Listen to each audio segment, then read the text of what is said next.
What's up, guys? This is Epoch just going over a little overview of how everyone did in the Learnhouse on June the 12th. First thing I'm going to do is just start off a little bit with everybody's starting items, see how you did. Another thing I wanted to point out first is interesting, you guys, both teams decided to ward really early, actually more than 10 seconds before the game started. A little suggestion, I actually think that turned out really well for the Legion team. Turns out they have 3 heroes top, and you don't really want to contest a Legionnaire up here.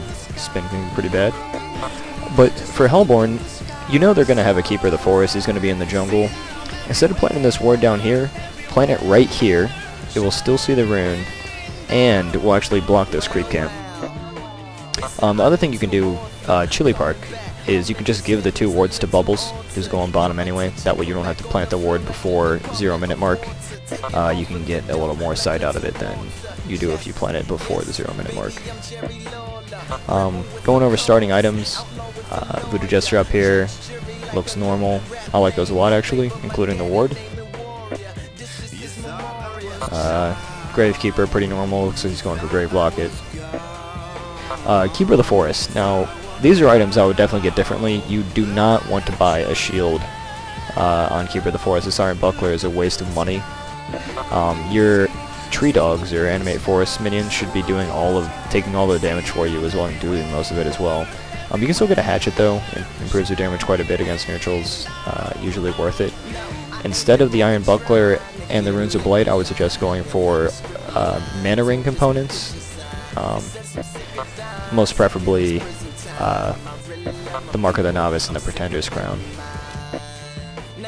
Zephyr, going solo mid, pretty standard items. You can actually opt to not get the shield.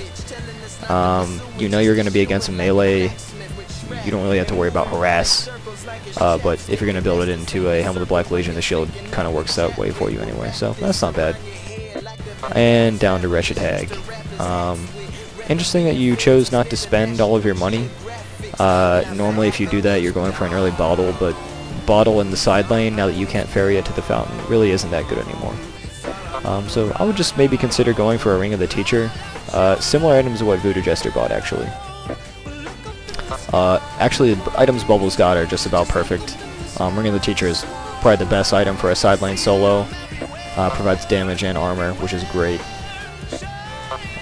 Legionnaire, standard items, and Monkey King, I personally don't like getting Hatchet and Shield when you're in the side lane. You can buy both items from the side shop, and only one thing of regen just isn't that much, especially against a double range lane. If they harass you enough, they really should be able to punish you for not buying enough regen.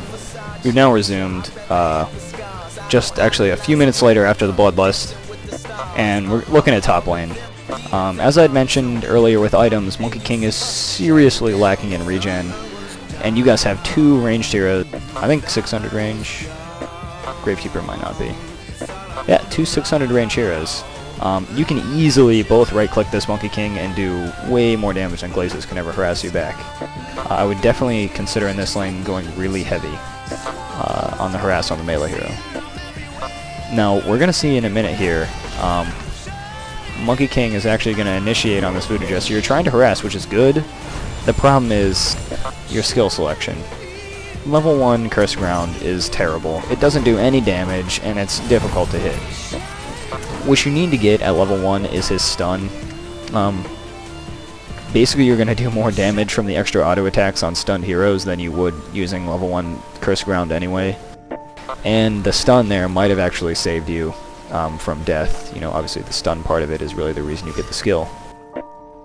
Other than that, you know, you guys really lose the upper hand here in this lane after that death. I would consider skilling otherwise. Now I just want to take a minute to kind of take a look at how the bottom lane's going.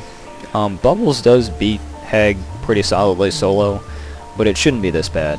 If we take a look at the creep score, Bubbles has double Hag's denies and triple her creep score. Another thing to note is you've done 0% hero damage, which means you've never actually hit Bubbles. When you have full mana, consider using your Sonar Scream to both kill creeps and harass Bubbles at the same time. It's a little risky because you have to get so close to him, but I mean, generally you're going to have regeneration anyway. Bubbles doesn't do so much burst damage that you can't walk up and do that. and that at least gives you a little bit of harass on him in the lane. I mean, he pretty much didn't even have to use any of his regen that he bought. But in general, you can't lose the creep score this badly and expect to win the lane. So Blaze B202, I would definitely recommend you try and work on just CSing, or creep score, what it's called. And if you can do that, I mean, it'll really improve your play. Also, I'd like to mention a little bit about Keeper. Following up on those two first items, you did go with the Ring of the Teacher. That's a pretty decent item. Gives, you know, armor to you and your minions and a little bit of damage, but again, you can see here's the problem: you don't have enough mana, and you either need mana potions to take care of that, or you can go with a mana ring, which I prefer. Alright, first of all, I want to give a shout out to my boy Chili Park here playing Glacius. I was really impressed with how much you moved around from bottom now to middle, and even though you started top, you really have been helping gank all the other lanes. Now right here is really interesting. Zephyr decides to gust them away. He has his ultimate up. I really wish you would have actually tried to use the ultimate here to kill them, instead of running away. If you look at their lives, they're pretty low. I mean, Glacius 200 HP. He doesn't have any mana left to do anything. And you have a Helm of the Black Legion, so you're not going to be taking that much damage, as well as the heals that you can get from your Cyclones.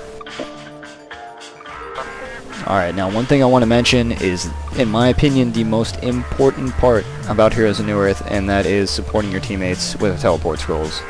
We're just going to go on the map real quick, mini-map down here, do a quick check. Great Keeper has a TP, really good, also called a Homecoming Stone. Legionnaire has a Homecoming Stone, great. When you look around the rest of the map, Bubbles, no Homecoming Stone, Glacius, no Homecoming Stone, Tundra, no Homecoming Stone, Monkey King actually just got one, so that's really good. Zephyr not has one, you know, Keeper not having one, Wretched Hag not having one. I mean, this is one of the things, it's 135 gold. If the enemy team's diving a tower, you TP in, you can actually change the entire fight around. You know, especially a hero like Bubbles or Keeper of the Forest. You have a teleport, TP in, root 4 or 5 heroes right next to your tower. You'll get a Bat Blast, Zombie, you know, Zephyr, Typhoon. You can pretty much genocide their entire team just from a good teleport in. What I'm actually going to do now is kind of sum up the end of the game here. I know there's a little bit of time left still, but generally the rest of the game goes where Hellborn takes this, you know, substantial lead they already have and just builds upon it. It's 4v5, and Buddha just does much more times. It was a really nice try by Zephyr. You can see 414 gold per minute, really strong, but Monkey King hanging right in there at 400, and 5 heroes just has better support. One of the things I did forget to mention at the beginning of the match, Tundra's skill build. Looking at your items right now, I actually really like your items. Portal Key, great choice. Steam Boots, good. Bottle for the runes. Mystic Vestments for Zephyr. You know, Blood Chalice for extra mana. I really think you did well in the items, but the skill build was terrible. You never want to get more than 1 point in Cold Shoulder. It deals your attack damage, you know, static at every level, so that doesn't increase from 11. All you get is attack speed, which, if you're auto-attacking Zephyr, you're probably losing with the Cyclones that he has. I would recommend leveling up Piercing Shards so you can harass and kill creeps mid-lane at the same time, or you can also level up your pets.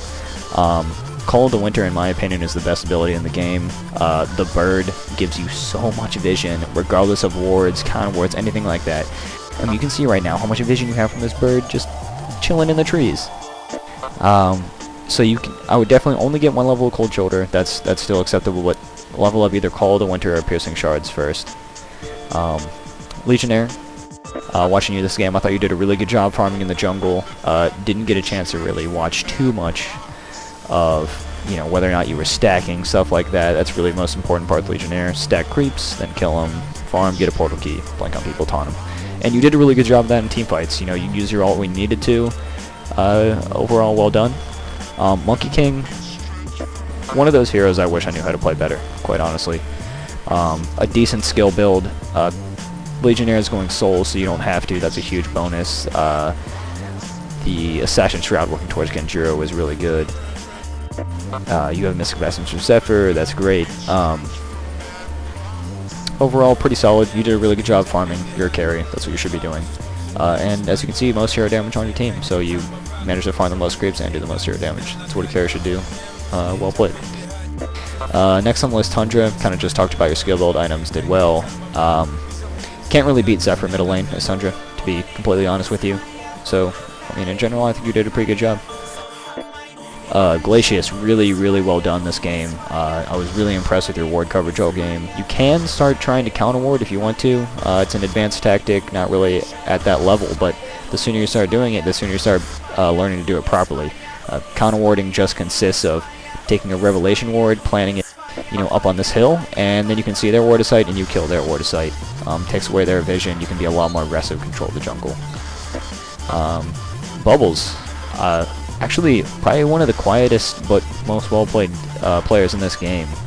You dominated the bottom lane, really good item build, the Ring of the Teacher, Portal Key, working towards your Nullstone, and overall you did a lot of really good silences on Keeper. Keeper is a hero that, yeah, he's kind of tanky, but you get that 3-second silence on Bubbles, and maybe you can burn him down before he invises away or gets his ultimate off, and that actually did happen a couple times. Going over to the Legion side, I said, Zephyr, you did a really good job trying to carry. Really good farm. I don't want to say you won middle because you did that Bloodlust, but I know that was kind of a lag problem. In the future, consider going Mach instead of the Behemoth's Heart first. I know in this case you probably needed that heart to survive the damage from the Hellborn team, but if you look at your teammates, Keeper isn't providing any damage, Voodoo Jester isn't really providing that much damage, Hag can, but she's really underfarmed, so you're pretty much the only source of damage. That's the reason I would have gone for the Mach Rebellions over the Behemoth's Heart, but by no means is Behemoth Heart a bad item on Zephyr. Wretched Hag, you really struggled more than you should have farming this game.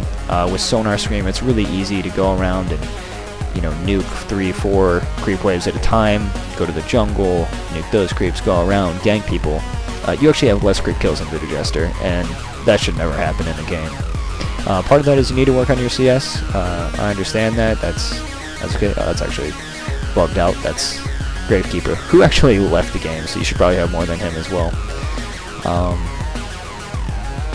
But also remember, positioning on Hag is really important. You want to make sure that Bat Blast hits as many people as it can, and that's really easy to do with Keeper's ulti. If Keeper goes in there, ults people, you should be able to Bat Blast at least 3 or 4 people, at least everyone in the ultimate. Blank to position yourself, Bat Blast, ultimate. Slow down the Monkey King with your slow. This is one of the best slows in the game. If you guys are against a melee carry, you're playing Wretched Hag, spam that slow on the carry, because it really does do a lot.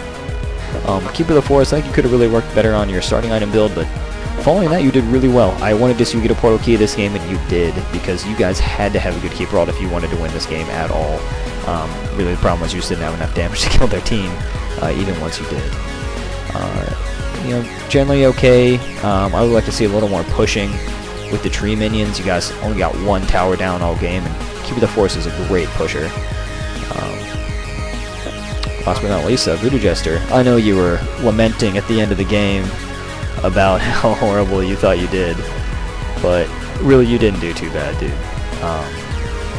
Your items are struggling a bit here. I know you bought a lot of wards, and you actually did quite well with ward coverage all game.